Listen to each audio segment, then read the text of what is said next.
Hello मेरे दोस्तों। आपकी दोस्त चिड्डू एक बार फिर आ गई है आपको एक और नई कहानी सुनाने, जिसका नाम है प्यारी दाई माँ। तो चलिए जल्दी से शुरू करते हैं। एक गांव में एक बूढ़ी दाई माँ रहती थी। दाई माँ का असली नाम यशोदा था। दाई माँ अपने काम में इतनी होशियार थी कि बड़े बड़े डॉक्टर भी उनको हाथ जोड़कर नमस्ते करते थे। दाई माँ यूपी के मथुरा शहर के पास छोटे से गांव की रहने वाली थी। बचपन में एक महामारी में दाई माँ के माता पिता का स्वर्गवास हो गया था। इस दुनिया में दाई माँ का केवल एक छोटा भाई था। दाई माँ ने अपने छोटे भाई को माँ बाप दोनों का प्यार दिया था और उसे पढ़ा लिखा कर एक कामयाब आदमी बना दिया था। दाई माँ ने अपना सारा जीवन अपने छोटे भाई को समर्पित कर दिया था। सही समय देखकर दाई माँ ने अपने छोटे भाई का अच्छे परिवार में विवाह किया। छोटे भाई का नाम कन्हैया था। दाई माँ अपने काम में इतनी होशियार थी कि उनके गांव और आसपास के गांव में उनका नाम और सम्मान था। लोग दूर दूर से उनके पास आते थे। लड़का पैदा हो या लड़की, दाई माँ को सब दिल खोलकर उपहार दिया करते थे। छोटे भाई की शादी के बाद दाई माँ के दुख के दिन शुरू हो गए। छोटा भाई अपनी पत्नी का गुलाम बन गया। उसकी पत्नी दाई माँ से नफरत करती थी। वह पति की संपत्ति में दाई माँ को हिस्सा नहीं देना चाहती थी। दाई माँ कृष्ण भगवान की सच्ची भक्त थी, इसलिए वह जन्माष्टमी से एक दिन पहले मथुरा के कृष्ण मंदिर में जाती थी और जन्माष्टमी के दूसरे दिन घर आती थी। इसी बात का फायदा उठाकर दाई माँ का छोटा भाई अपनी पत्नी के कहने से गांव की सारी संपत्ति, बड़ा मकान बेचकर पत्नी के साथ शहर भाग जाता है। गांव वाले दादी माँ का सम्मान करते थे, इसलिए पूरा गांव मिलकर दाई माँ को एक छोटा सा मकान बनाकर रहने के लिए दे देते हैं। किसी ना किसी के घर से दाई माँ के लिए खाना तो आ ही जाता था। दाई माँ बूढ़ी होने लगी थी, इस वजह से बीमार रहती थी। दाई माँ के जीवन में अकेलापन था। एक गिलास पानी पीने तक के लिए दाई माँ को दूसरे के सहारे की जरूरत पड़ने लगी थी। सर्दी की रात दाई माँ का कोई दरवाजा खटखटाता है। दाई माँ जैसे ही दरवाजा खोलती है, एक आदमी उसके पैरों में गिर जाता है, बोलता, दाई माँ मेरे साथ चलो, मेरी पत्नी को बच्चा होने वाला है, आसपास कोई डॉक्टर नहीं मिल रहा। मुझे पता है आप बहुत होशियार हो, आप मेरी पत्नी की जान बचा सकती हो। दाई माँ बीमार थी, फिर भी उस पर तरस खाकर उसके साथ चल देती है। उस आदमी की पत्नी दाई माँ की सहायता से एक बहुत सुंदर सी लड़की को जन्म देती है। वह आदमी खुश होकर दाई माँ को बहुत सा उपहार देता है और पैसे देता है और बोलता है, दाई माँ आज की रात में आपकी दावत करूंगा और सुबह जल्दी आपके गांव छोड़ दूंगा। उसी रात उस आदमी के आंगन के कोने में एक कुत्तिया सुंदर बच्चों को जन्म देती है। उन बच्चों में एक बच्चा बहुत सुंदर था, बिल्कुल काले रंग का। दाई माँ को कुत्ते का बच्चा पसंद आ जाता है और उस आदमी से बोलकर उस कुत्ते के बच्चे को पालने के लिए अपने घर ले आती है। उस कुत्ते के बच्चे का नाम भीम रखती है। देखते देखते भीम बड़ा हो जाता है। पूरे गांव और आसपास के इलाके में भीम जैसा मजबूत हट्टा कट्टा कुत्ता नहीं था।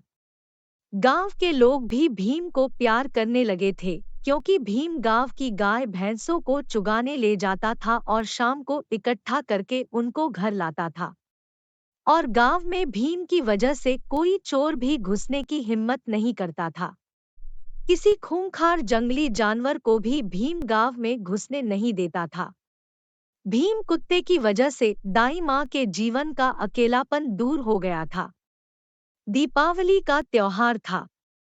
दाई माँ के मन में शहर घूमने और शहर से कुछ सामान लाने का विचार आता है। दाई माँ और भीम जैसे ही शहर पहुंचते हैं, शहर में एक स्थान को पुलिस और सेना ने घेर रखा था, क्योंकि कुछ आतंकवादियों ने एक बस के यात्रियों को बंदी बना रखा था। आतंकवादियों की मांग थी अपने साथी को छुड़वाने की। भीड़ देखकर दाई माँ और भीम कुत्ता भी देखने लगते हैं। बस में से एक महिला दाई माँ को आवाज लगाती है, दीदी हमारी जान बचा लो। फिर एक आदमी दूसरी खिड़की से निकलकर आवाज लगाता है, मेरी प्यारी बहन, मेरी और मेरी पत्नी की जान खतरे में है, हमें बचा लो, और तेज तेज रोने लगता है। भीम कुत्ता यह सब देख रहा था। वह समझ जाता है यह कोई दाई माँ का प्यार करने वाला है और हमारा ही सगा संबंधी है। इसलिए भीम कुत्ता बिना सोचे समझे उन आतंकवादियों पर हमला कर देता है। भीम कुत्ता चतुर, निडर और ताकतवर था। वह उस आतंकवादी पर हमला करता है जिसने ड्राइवर को बंदी बना रखा था। फिर दूसरे आतंकवादियों को धराशायी कर देता है। दो आतंकवादियों को मौका देखकर पुलिस और सेना पकड़ लेती है और सारे आतंकवादी पकड़े जाते हैं। बस को मुक्त करा लेते हैं। बस के अंदर जो औरत और आदमी थे वह दाई माँ का छोटा भाई और उसकी पत्नी थी। छोटा भाई और उसकी पत्नी दाई माँ के पैर पकड़ लेते हैं और माफी मांगते हैं। दाई माँ उनको माफ कर देती है। जनता, पुलिस के बड़े अफसर और सेना भीम कुत्ते की बहादुरी से बहुत खुश हो जाते हैं। उसको सरकार की तरफ से उपहार दिलाते हैं। जनता, मीडिया, पुलिस और सेना की सिफारिश पर भीम कुत्ते को पुलिस में सरकारी नौकरी मिल जाती है। दाई माँ अपने इष्ट देव कृष्ण भगवान को धन्यवाद बोलती है। भीम कुत्ते को जब महीने में तनख्वाह मिलती थी तो वह अपनी दाई माँ को साथ लेकर जाता था। दाई माँ की धोती पकड़कर पुलिस के बड़े अफसरों के सामने कर देता था।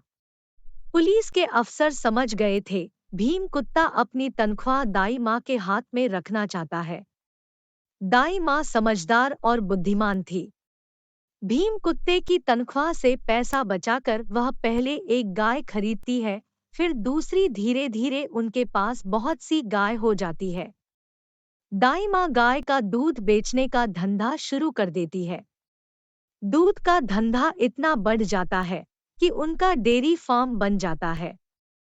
जो भी पैसा आता था दाई माँ उसमें से आधा गरीबों को खाना खिलाने में, लड़कियों की शादी में और अनाथ आश्रमों में दान, वृद्ध आश्रम आदि जगहों पर दान कर देती थी। दाई माँ ऐसे ही धर्म पुण्य के काम करती थी। अब दाई माँ के जीवन में कृष्ण भगवान की वजह से और भीम कुत्ते के प्यार की वजह से नई खुशियाँ और नई ताजगी आ गई थी।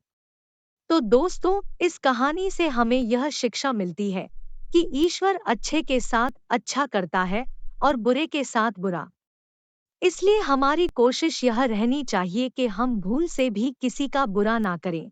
ऐसी ही और मज़ेदार और अच्छी अच्छी कहानियाँ सुनने के लिए आप मेरा चैनल सब्सक्राइब कर सकते हैं।